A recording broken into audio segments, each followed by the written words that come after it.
Israel ने Qatar के बाद यमन में बहुत बड़ा हमला किया है। इजराइल के जंगी जेटों ने हूती लड़ाकों के सैन्य मुख्यालय पर मिसाइलों की बौछार की है। इजराइल के हमले में 35 लोगों की मौत हो गई है। इस बीच प्रेसिडेंट ट्रंप ने फोन कॉल पर पीएम नेतन्याहू से कतर पर दोबारा हमला न करने की चेतावनी दे डाली है। वहीं इजराइल के ताबड़तोड़ हमलों से तुर्की ने युद्ध की तैयारी शुरू कर दी है। एर्दोआन ने जंगी जेट से युद्ध का ट्रेलर दिखाया है। दोहा के बाद सना एक जैसा बारूदी वॉर जोन, बम्बों की बरसात, मिसाइलों की बौछार, धमाके ही धमाके, तबाही ही तबाही। आसमान से बरसता बारूद मौत बांट रहा है। इंसानी बस्ती आग में झुलस रही है। खंडरों से चीख पुकार सुनाई दे रही है। जिंदगी बचाने की गुहार लगाई जा रही है, लेकिन इजराइल रहम नहीं बरत रहा है। अंधाधुंध हमले किए जा रहा है। इजराइल ने यमन की हूती लड़ाकों की हेकड़ी निकालने का मिशन शुरू किया है। अब तक का सबसे भीषण और विध्वंसक युद्ध शुरू हो गया है। इजराइल ने सही मायने में युद्ध अब शुरू किया है। खाड़ी में इजराइल सभी दुश्मनों पर टूट पड़ा है। पीएम नेतन्याहू ने अपने सबसे बड़े टारगेट के शिकार का सिग्नल दे दिया है। कौन है वो? क्यों ट्रंप के बीबी का फर्स्ट और लास्ट टारगेट बने हैं? वो जानने से पहले देखिए यमन की सना से आई सन्न कर देने वाली जानकारी। इजराइल ने हूती के वॉर हेडक्वार्टर को जलाकर राख कर दिया है। हूती सैन्य मुख्यालय को निशाना बनाकर किए गए हमले में 35 लोगों की मौत और करीब 131 लोगों के घायल होने की खबर है। इजराइल ने 3 सितंबर को हुए क्लस्टर मिसाइल अटैक का बदला लेने के लिए हूती के गढ़ में बारूद बरसाया है। 3 सितंबर को हूती लड़ाकों फिलिस्तीन 2 और जुल्फकार मिसाइलों से तेल अवीव में धमाके किए थे। मिसाइल हमलों के बाद हूती मिलिट्री प्रवक्ता ने ये कहकर शेखी बघारी थी। हूती की चुनौती खत्म करने के लिए इजराइल ने थोड़ा वक्त जरूर लिया, लेकिन जब बदला लिया तो ऐसा कि लड़ाका ग्रुप दहल गया।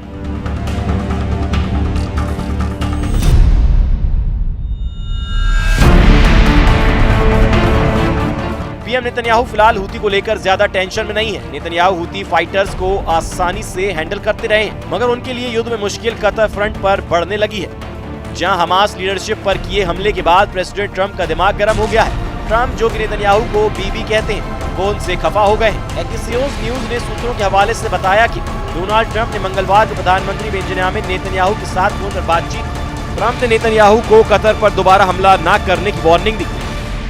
ट्रंप ने फोन पर यह भी कहा कि कतर पर हमला बर्दाश्त के बाहर की बात है। इसके बाद भी बीबी या नेतन्याहू का मिशन ऑन है। नेतन्याहू रुकने वाले नहीं है। उन्होंने ट्रंप की चेतावनी के बाद जो दावा किया है वो भी सुन लीजिए। उधर इजराइल के पीएम बेंजामिन नेतन्याहू का दावा है कि मैं कतर और आतंकवाद को पनाह देने वाले दूसरे देशों को कहना चाहता हूं कि आतंकियों को अपने देश से निकालें या उन्हें कानून के हवाले करें। अगर आप ऐसा नहीं करेंगे तो हम करेंगे। इजराइल की पॉलिसी क्लियर है, दुश्मन जहां है उसे वहीं दफना दो। दोहा में हमास का लीडर खलील अल हया है, जिसे इजराइल जिंदा नहीं रहने देगा। मतलब ये कि ऐसा युद्ध भड़केगा जिससे कई देश जलकर राख होंगे।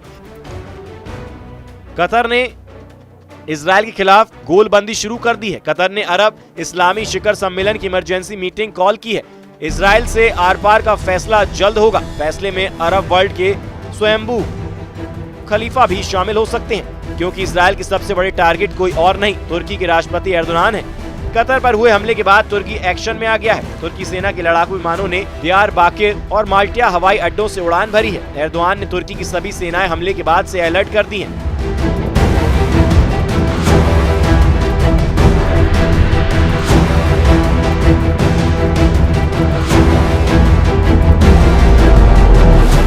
तुर्की एयरफोर्स दिन रात जंगी जेट से हवाई इलाके में गश्त कर रही है। तुर्की ने सीरिया और इराक सरहद पर सबसे ज्यादा निगरानी बढ़ाई है। तुर्की ने airborne warning and control system को भी तैनात कर दिया है। एर्दोगान को अच्छी तरह मालूम है कि नेतन्याहू का अगला हमला अंकारा पर हो सकता है, क्योंकि एर्दोगान ने हमास की लीडरशिप को तुर्की में शरण दे रखी है।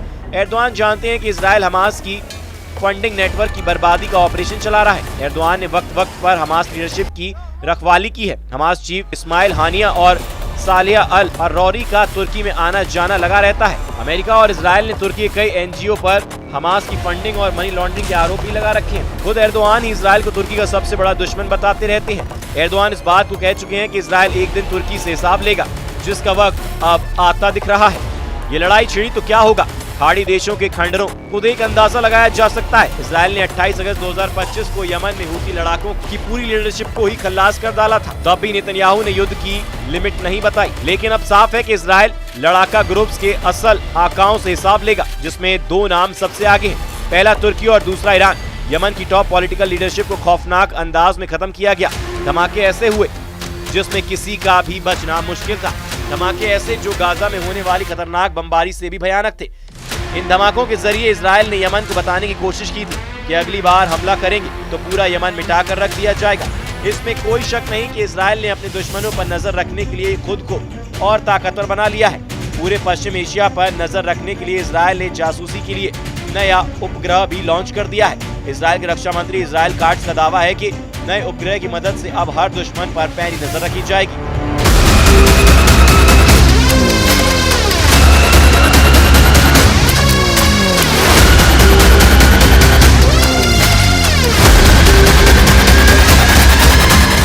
इजराइल की एयरफोर्स में 2000 पाउंड या फिर 900 किलो का बम देखिए। इस बम की ताकत क्या है, आप धमाकों को देखकर समझ सकते हैं। जब ये बम गिरता है तो ऐसा धमाका होता है जो पूरी बिल्डिंग को गिरा देता है। ऐसी तस्वीरें गाजा में लगातार देखी जा रही हैं और अब लेबनान की राजनीति बेरूत के साथ साथ दक्षिणी लेबनान में भी देखी गई। फरवरी में अमेरिका ने इजराइल को ऐसे 10,000 बम सप्लाई किए और फिर जुलाई में भी ऐसे 7,000 और बम पहुंचा दिए गए हैं, ऐसी रिपोर्ट है। यानी गाजा और बेरूत के बाद ईरान पर भी मेड इन अमेरिका वाला बारूद फिर से बरसने की तैयारी हो चुकी है। फिलहाल इजराइल की एयरफोर्स फिर से सुपर एक्टिव मोड में है। इजराइल की एयरबेस पर लगातार काम चल रहा है और ये बात साबित करती है कि इजराइल की युद्ध वाली तैयारी पूरी है। नेतन्याहू पहले ही कह चुके हैं कि उनके सामने एक दो नहीं बल्कि 7 फ्रंट है। इजराइल के सामने हमास फ्रंट भी खुला हुआ है। इजराइल के 22 बंधक अब भी हमास के कब्जे में। इजराइल के सामने लेबनान का फ्रंट भी है और अब ईरान में मोसाद के नए ऑपरेशन का खतरा मंडराने लगा है। तेहरान में ये धमाके देखिए, रेड लाइट पर खड़ी कारों के उतरते हुए चीथड़े देखिए। इस धमाके ने माचिस की डिब्बी की तरह सब कुछ तहस नहस कर दिया। 13 जून को शुरू हुए युद्ध की शुरुआत इजराइल ने ऐसे की कि हमलों से सब कुछ दहल गया। इस धमाके को देखकर किसी के भी रोंगटे खड़े हो जाएंगे।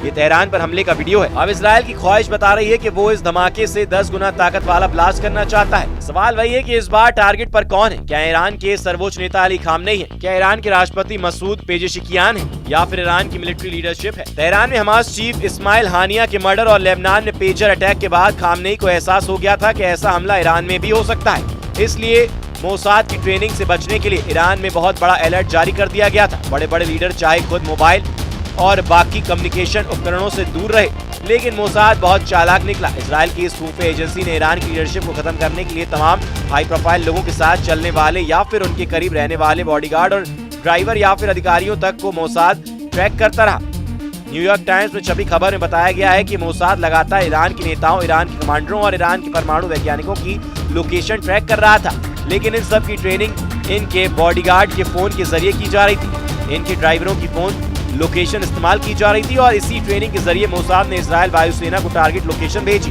जिसके बाद ईरान को एक के बाद एक ऐसे झटके लगे जिसमें उसकी पूरी मिलिट्री लीडरशिप खत्म हो गई और पॉलिटिकल लीडर्स पर भी हमला हुआ। 12 दिन के युद्ध के दौरान इजराइल के हमलों में ईरान के करीब 1000 से ज्यादा लोगों की जान चली गई। इनमें उसके कई सैन्य कमांडर और वैज्ञानिक भी शामिल थे। इजराइल दुश्मनों के साथ एक जैसा सलूक करता है, चाहे ईरान हो या तुर्की। बदला भयानक ही होगा। इजराइल का बदला ऐतिहासिक ही होगा।